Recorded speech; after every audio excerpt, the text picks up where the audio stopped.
O Senhor esteja convosco. Ele está no meio de nós. Proclamação do Evangelho de Jesus Cristo segundo Mateus. Glória a vós, Senhor. Naquele tempo, Jesus foi à região de Cesareia de Filipe e ali perguntou aos seus discípulos: Quem dizem os homens ser o Filho do Homem? Eles responderam: Alguns dizem que é João Batista, outros que é Elias, outros ainda que é Jeremias ou algum dos profetas. Então Jesus lhe perguntou: E vós, quem dizeis que eu sou? Simão Pedro respondeu: Tu és o Messias, o Filho do Deus vivo.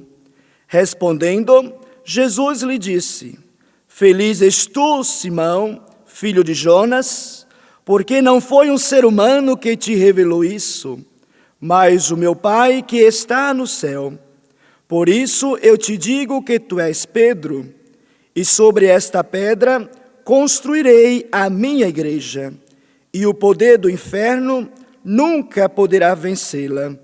Eu te darei as chaves do reino dos céus. Tudo que tu ligares na terra será ligado nos céus, e tudo que tu desligares na terra será desligado nos céus. Jesus então ordenou aos discípulos que não dissesse a ninguém que ele era o Messias. Jesus começou a mostrar aos seus discípulos que devia ir a Jerusalém e sofrer muito da parte dos anciões, dos sumos sacerdotes e dos mestres da lei, e que devia ser morto e ressuscitar no terceiro dia. Então Pedro tomou Jesus à parte e começou a repreendê-lo, dizendo: Deus não permita tal coisa, Senhor, que isto nunca te aconteça. Jesus, porém, voltou-se para Pedro e disse: Vai para longe, Satanás, tu és para mim uma pedra de tropeço, porque não pensais as coisas de Deus, mas sim as coisas dos homens. Palavra da salvação. Glória a vós, Senhor.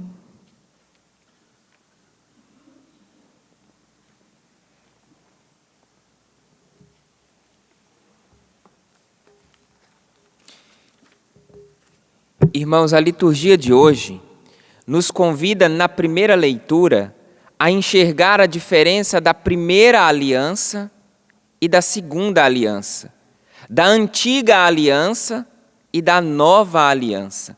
O profeta Jeremias chama a atenção quando diz que essa nova aliança que vai surgir é uma aliança do lado de dentro e não uma aliança externa.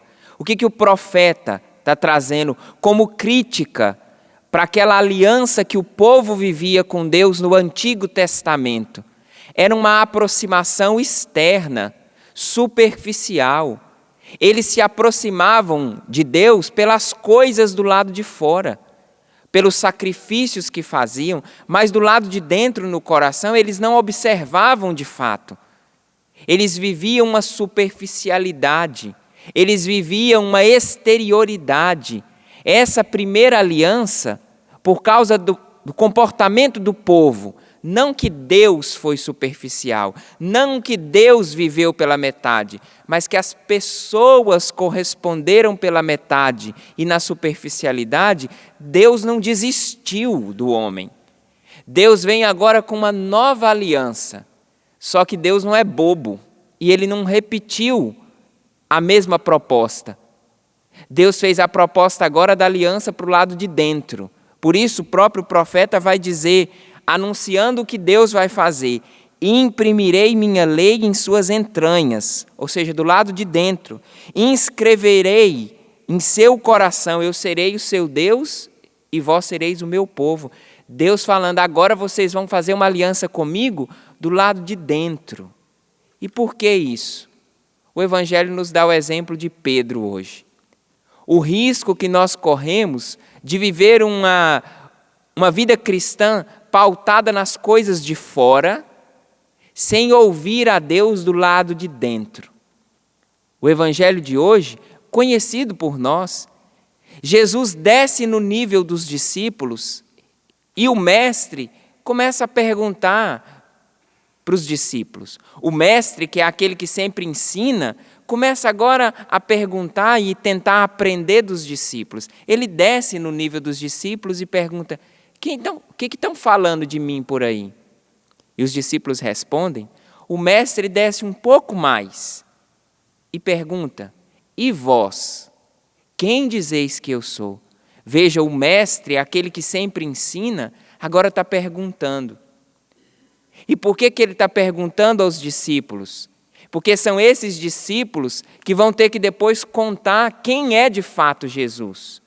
Por isso que hoje, principalmente celebrando São João Maria Vianney e falando para nós padres, nós que estamos aqui, tantos que nos acompanham em casa, o padre é o homem que sempre aprende quem é Jesus, porque tem a missão de sempre ensinar quem é Jesus. Quem sempre tem a missão de ensinar e deixa de aprender, envelhece no que sabe, se desatualiza. É quase como um pai e uma mãe que sempre precisa estar se atualizando, porque os filhos vão crescendo, vão mudando de fase, de tempo, de etapa, e o pai e a mãe precisam se atualizar para acompanhar o filho. O padre, o evangelizador, sempre precisa falar de Jesus, ensinar para os outros, sem nunca deixar de ser discípulo, sem nunca deixar de experimentar do lado de dentro. Por quê? Olha, o exemplo é Pedro hoje. Quando Jesus pergunta: e vós, quem dizeis que eu sou? Pedro dá o primeiro passo e diz, Pedro vai e responde, Simão Pedro responde: tu és o Messias, o Filho do Deus vivo. E aí Jesus vai tecer uma lista de elogios, dizendo: parabéns, Pedro. Não foi a carne e o sangue que te revelou isso, mas o meu Pai que está no céu. Pedro recebeu essa graça, de dentro para fora. Deus que falou de dentro para fora no coração dele, ele trouxe essa verdade. É uma graça que acontece com os sacerdotes, que acontece com os batizados, que acontece com cada um de nós, quando nós vivemos essa aliança de dentro para fora. Mas esse mesmo Pedro, um pouquinho aqui para frente no Evangelho, quando Jesus começa a anunciar as dificuldades, os problemas, as humilhações, as exigências, esse mesmo Pedro que foi movido pela graça na primeira parte do Evangelho, agora na segunda parte, Pedro vai lá, pega Jesus pelo braço e leva Jesus pelo cantinho. Mais ou menos como um ditado popular que nós temos aqui no Brasil, né? Você dá uma mão, a pessoa quer a outra. Você dá um pé, a pessoa quer a outra. Nunca está satisfeito. Jesus perguntou para Pedro. Ele acertou aquela vez e achou que agora podia mandar no mestre.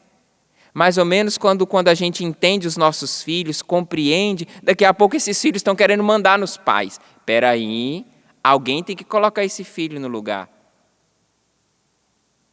Jesus faz isso com Pedro.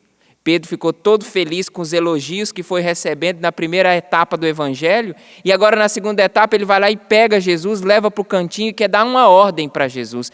Deus não permita que isso aconteça.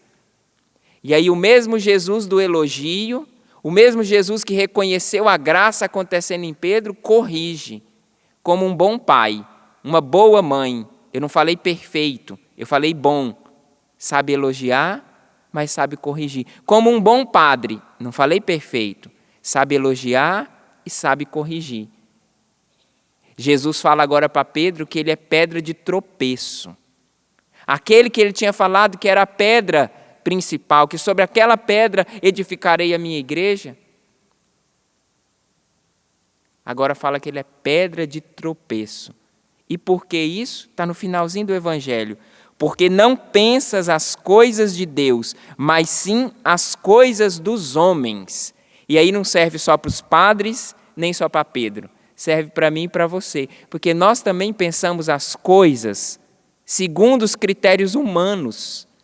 E isso é natural.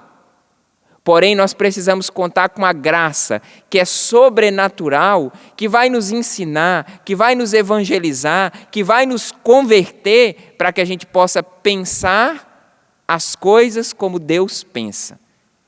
eu e você temos a oportunidade, instante a instante, de nos comportarmos como Pedro, ora movidos pela graça, ora movidos pela nossa humanidade, que não é desgraça, mas que sem a graça de Deus pode nos fazer experimentar tropeços terríveis. Dois lados. Quando eu vivo essa aliança do lado de dentro, aqui, impressa em mim, eu experimento a graça. Quando eu tiro essa graça, eu experimento essa humanidade, que muitas vezes me derruba, que muitas vezes me faz tropeçar, porém, essa humanidade não é uma desgraça, mas ela é habitada pela graça. A nós que estamos aqui, pela Eucaristia, pela palavra, pelo sacramento do batismo, pelos vários sacramentos, pelos ensinamentos da igreja, o que não dá é para a gente continuar tropeçando na humanidade, dando desculpa que é gente, uma vez que Deus já veio ao nosso encontro e nos fez melhores. Humanos, sim. Sem a graça, não dá. Humanos, sim. Mas cheios da graça de Deus. Aí sim, nós vamos conseguir pensar o que Deus pensa, sem precisar deixar de ser homem e mulher de verdade.